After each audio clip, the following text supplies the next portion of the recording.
আমি সেই নেত্রীকে অত্যন্ত সম্মান করি এবং তারই সিদ্ধান্তে তার সুযোগ্য ভ্রাতৃপুত্র অভিষেক ব্যানার্জিকে তিনিই নাম্বার 2 করেছেন এই দলে। কাজেই সেই তার পক্ষে কথা বলার জন্য যদি দলের ডিসিপ্লিন ভঙ্গ হয়ে থাকে তাহলে সেটা আমি দলের কাছেই তার যথাযোগ্য উত্তর দেব।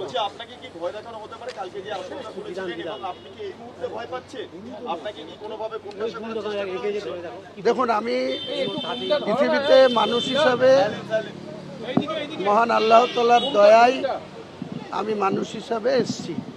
আমিও চিরদিন বাঁচতে আসিনি। পৃথিবীতে কোনো মানুষ, কোনো জীব চিরদিন বেঁচে থাকে না। আমাদের গড় আয়ু 70 ইয়ার্স। আমার পিতা 88 বছর বয়সে 2007 সালের 7ই ডিসেম্বর মারা গেছে। আমার মা এখনও 95 বছর বয়সে আছেন।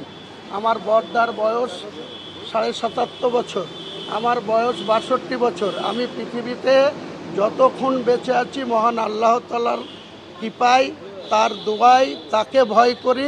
পৃথিবীর কোনো মানুষকে ভয় কি জিনিস অন্যায় করি না, অন্যায়ের সঙ্গে কম্প্রোমাইজ করে না।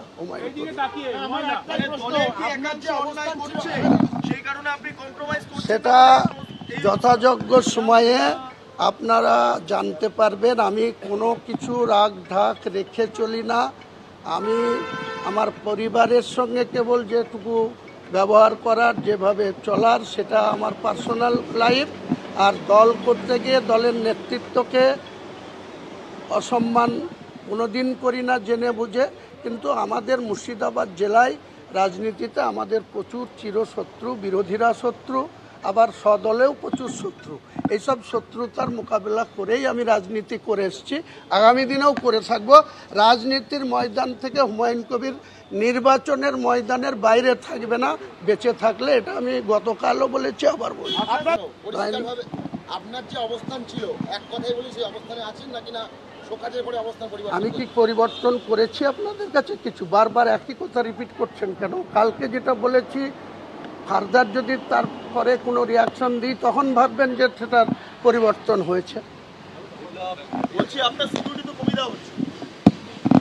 বলছি তো 2015 সালে, 2012 সালের 20 নভেম্বর হুমায়ুন কবির কংগ্রেস দলের বিধায়ক পদ থেকে মাননীয় স্পিকার বিমান বন্দ্যোপাধ্যায়ের কাছে 4 লাইনের, বেলা 12টার সময় 4 লাইনের রিজাইনপত্র লিখে দিয়ে তৃণমূলে যোগদান করেছিলাম।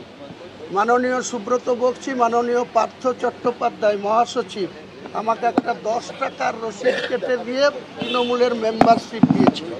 তার ঠিক 2.5 বছরের মাথায় 26শে ফেব্রুয়ারি 2015 আমাকে বিনা মেঘে বজ্রপাতের মতো শুধুমাত্র হক কথা বলার জন্য আমাকে বিনা নোটিশে, এই যে আজকে নোটিশ পাচ্ছি এটা গর্বও লাগছে, কিন্তু সেদিন বিনা নোটিশেই আমাকে 6 বছরের জন্য বহিষ্কার করে দেওয়া হয়েছিল।